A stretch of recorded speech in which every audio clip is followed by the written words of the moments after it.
Why do people litter so much? That's the question we were asked a few weeks back when we posed the question to our Facebook audience. What questions do you want answered? So we found some academic research, talked to some folks on the streets of Dayton, and this is our report. We hope you enjoy it. Think about littering. I'm working on a story about littering. So I'm trying to get people's... It's wrong and it's fucking lazy. Walk to the fucking trash can. It's not good at all. Why do you think people who, run around throwing crap out the windows, leaking Burger King bags out their underwear, why do they do it? Do you have any idea? Personally, my position on litter is that, when you live in an urban environment, in a cityscape, there's concrete and asphalt and brick, and I think it is easy to not be mindful of the idea that that has to be cleaned up when you throw nonsense onto the ground. And I think it's a double-edged sword, right? We live in a city that's kind of notorious for being filthy. It's so dirty on this part of town, so dirty on that part of town. I think part of it is that aesthetic of just constant trash laying around. You guys ever litter yourselves? Yeah. I really do make a point of fucking holding on to shit until I can find a trash can. I don't litter in the wilderness. See, I do. Really? That's the only place I litter. Like biodegradable litter, or just like you like slinging diapers in the woods? Yeah, just diapers and styrofoam. You're making that up.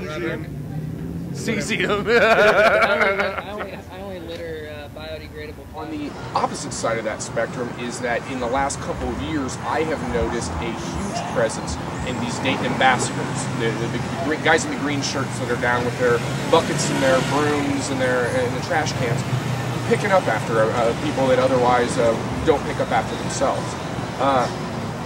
Kind of enablers?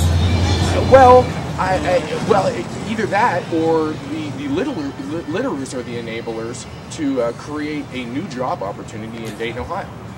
Okay. There's an example of a gentleman that used to clean our windows and did several of the windows up and down this strip. And literally that was his job, is he went down, had a schedule on a day-to-day where he did maybe our windows and another store's windows down, and made $5 a head doing that. He's now working for the Dayton Ambassador Group. He's part of that whole thing. He's getting an hourly wage.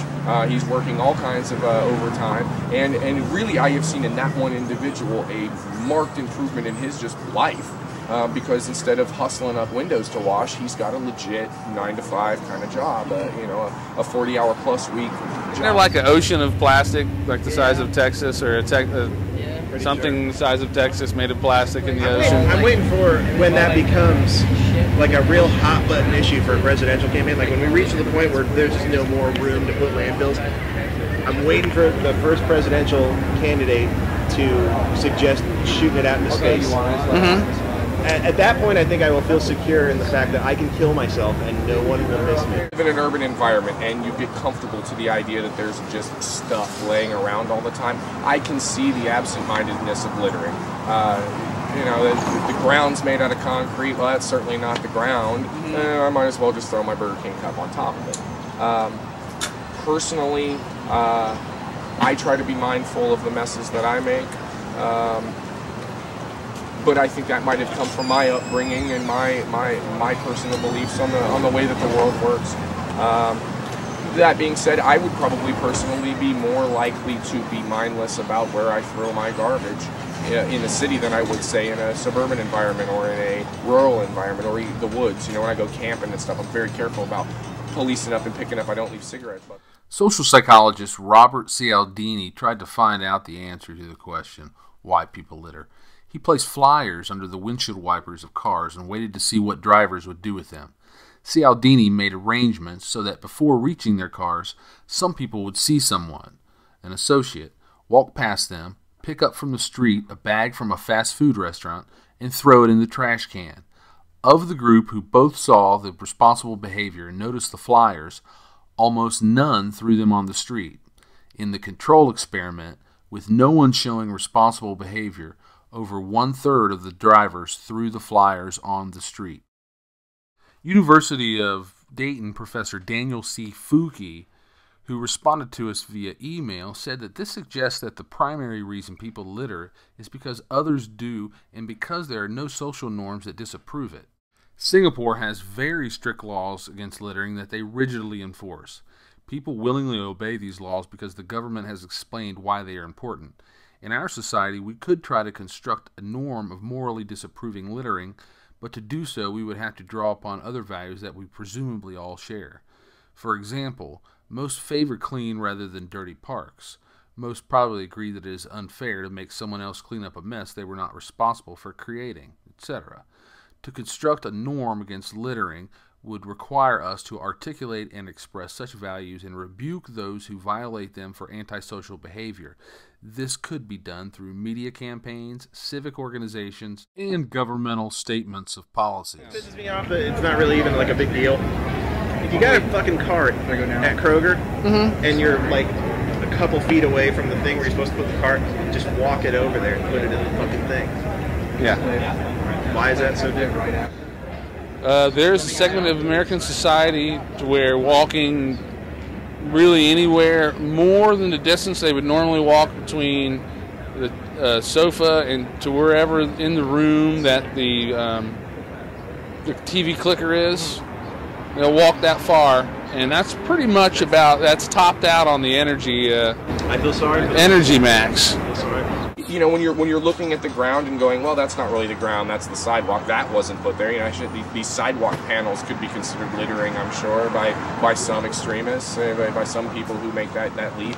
Well, what's the difference of throwing a layer? Right, sure. What's the difference of throwing a layer of cigarette butts on top of that concrete? Well, you know, then you start right, well, this is my property. This is where that we work and where we own a business. So we don't want that shit laying around on the ground in front of our business. It is a divisive argument, and really what it takes is responsibility out of each individual to make their decisions on this is how I'm going to deal with my refuse. I think as a whole, Dayton, Ohio has taken a really positive out of a negative. You know, well, the city neighborhoods are trash. The downtown area is trash. How do we combat that? Well, we'll create these jobs and put these guys out there to clean that trash up. Cool. It is much cleaner. Downtowns, I mean, like... And I think entirely thanks to those Dayton ambassadors. Yeah. Entirely thanks to those guys who are literally putting in their 40-hour work weeks. Much cleaner, statistically much safer than it was 20 years ago. And maybe the great irony is that, you know, maybe some of that refuse and some of that terror has created an environment to have, you know, not only jobs, but to have a cleaner, more conscious local population, of that kind of situation, of that plight, you know, like, man, downtown's trash. What do we do about it? Well, I've created some jobs for some people to clean up that trash. Hopefully that doesn't encourage people just to continue trashing. Oh, well, I don't have to care now because there's somebody that's being paid to come follow behind me and pick it up. I think there's a lot more litter in areas that kind of stuff's not being done. Oh, absolutely. The areas aren't being up there. There's nobody keeping it up, right? So, perfect way to put it. Absolutely. And I'll be a bum too if everyone's going to be a bum. Yeah, absolutely. Absolutely. All right. Thank you for your decisive comments on this topic. That's how I told you. I had a position on that. Is littering in a parking lot hurt the environment? I guess it would depend upon what's in the bag. If it's just like you go to Burger King, you finish your shit, you got all paper, kick it out your car door, and you open the door. This isn't a true story. Well, I guess from a biological standpoint, maybe some of the inks in the paper, maybe some of the bleach materials that actually were broken down to like the. But do you feel optimistic in the fact that we haven't already destroyed Europe beyond repair? I'm not trying to be a nihilist. I'm really not. But I'm just saying, like, there's already stuff like this destroying the ozone layer right now, and residually harming you. Do not litter. It What are ain't your cool. thoughts on littering? My thoughts on littering, I think that the abundance of litter is basically due to American laziness? that and just the ability to like procure trash like at any single waking moment that we're alive. You know, I can like, you know. Is this penalty? Yeah.